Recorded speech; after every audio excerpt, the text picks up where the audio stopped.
Hari kedua di Mersing. Semalam agak memenatkan sebab perjalanan lebih kurang 5 jam setengah macam tu. Tapi apa pun semalam walaupun sekejap, program tak banyak, lesson banyak yang kita belajar, moral values, intrinsic values semua dah dalam ni dah. Untuk kita bawa ke hari-hari. Jadi hari kedua ni, hari Jumaat kebetulan kita nak pergi ke pasar dulu. Lepas tu tengoklah apa yang kita boleh buat untuk sedekah hari Jumaat. Okay, ready semua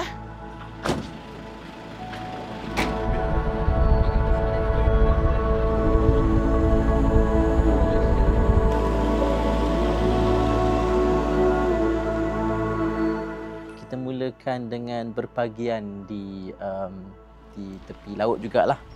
Sebenarnya asalnya kita nak pergi ke pasar. Tapi bila sampai di pasar tu tutup pula. Sebab kebetulan plannya asalnya kita nak pergi kita nak pergi pasar, nak beli ikan sikit, nak masak ke untuk bagi orang makan lah sebenarnya hari Jumaat kan. Tapi dah pasar tutup, jadi kita orang pun kecewa sekejap. Hari ni plan kita nak pergi pasar, tapi bila sampai ke pasar nelayan ni tutup pula. Sebab kebetulan hari Jumaat, jadi selalunya memang ramai yang tak berjual lah dekat sini. Tapi tak apa, kita boleh tengok pemandangan dulu. Nak tengok pemandangan, ada bot-bot dekat tepi-tepi tu. Terjumpa dengan nelayan-nelayan yang hari ni tak turun ke laut. Ada yang turun seorang dua. Tapi kebanyakannya hanya melepak dekat situ lah dengan kawan-kawan semua. Dan kami bertemu dengan beberapa nelayan yang bagi saya semuanya ada kisah masing-masing dan menarik lah. Awal tu saya jumpa dengan sepasang suami isteri yang selalu ke laut bersama. So susah senang bersama. Ada banyak pasang surutnya. Kalau laut ni dia ada terma pasang surut dia lain kan. Tapi dalam kehidupan ni analoginya pun macam laut. Dia ada pasang surutnya.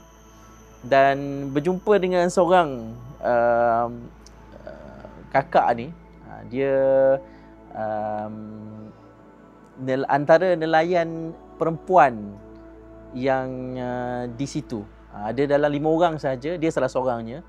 Dan saya rasa karakter dia sangat menarik kerana dia seorang yang sangat kuat dan rajin bekerja. Kalau akak dah tertelan 3 kali air, akak cakap kalau akak teruskan akak akan emas. Kan? Jadi akak tu yang beg ni, tapi beg yang satu warna merah. Ngam-ngam botol botol untuk handphone aja. Itu yang menyelamatkan akak. Jadi bila saya berjumpa dengan nelayan-nelayan tu, dari segi luaran tu dia nampak macam dia orang ni sangat happy go lucky, gelak-gelak, menyakat-menyakat.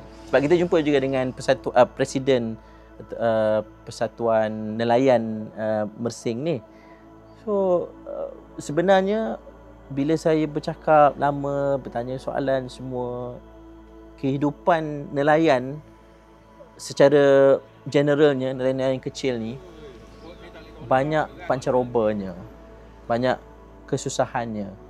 Kerana bulanan boleh dapat secara puratanya RM800-900 sahaja. Ini untuk nelayan-nelayan yang kecil lah. Bukan kita cakap pasal yang pemilik bot-bot besar ni, yang kecil-kecil ni. Jadi hidupnya sangat sederhana, tapi dalam masa yang sama boleh bergelak tawa. Dan gelak tawa ni dia hanya boleh hadir melalui rasa syukur. Kalau kita rasa hidup ni tak pernah cukup, maka kita akan sentiasa down. Kita akan sentiasa rasa sedih, depres dan sebagainya. Sebab kita selalu compare ataupun membandingkan hidup kita dengan orang lain. Banyak orang yang kaya dan banyak juga orang yang miskin. Tapi nak lahirkan rasa syukur ni, dia mesti kena perbandingan itu. Kalau nak bandingkan dengan orang yang lebih kurang bernasib baik daripada kita. So dengan itu baru boleh hadir rasa syukur. Dan dengan rasa syukur ataupun dengan sifat qanaah, sifat yang merasakan apa yang kita ada ni mencukupi, baru kita akan lahir rasa syukur tu. Jadi itu yang saya nampak value daripada bukan hanya sekadar sembang kosong dengan nelayan, tetapi pemerhatian kita yang membawa kepada refleksi. Let's go. Okey, kita ni. Assalamualaikum. Waalaikumsalam. Taklah. Okey, kita bertemu dengan mana-mana mesra dengan nelayan-nelayan tempatan kat sini. Siap jumpa dengan pengurusi Persatuan Nelayan kat sini. Banyak kisah-kisah yang menggerunkan pun ada dan yang manis pun ada lah. Biasalah kan hidup. Dan kalau ikutkan pengurusi nelayan ni, Encik Sani, tak payahlah jadi nelayan katanya. Tapi itulah masing-masing punya risiko dan juga pilihan hidup yang ada. Jom kita nak cari makan. Daripada tadi lagi nak makan. Sini, sini.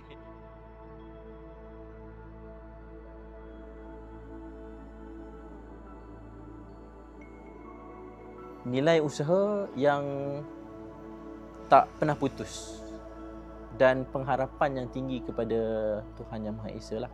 Sebab nelayan ni dia sangat terdedah kepada risiko yang tinggi. Kata Tuan Sani tadi, dia kata, saya quote di perkataan dia, tak payah jadi nelayan, bahaya, banyak risiko.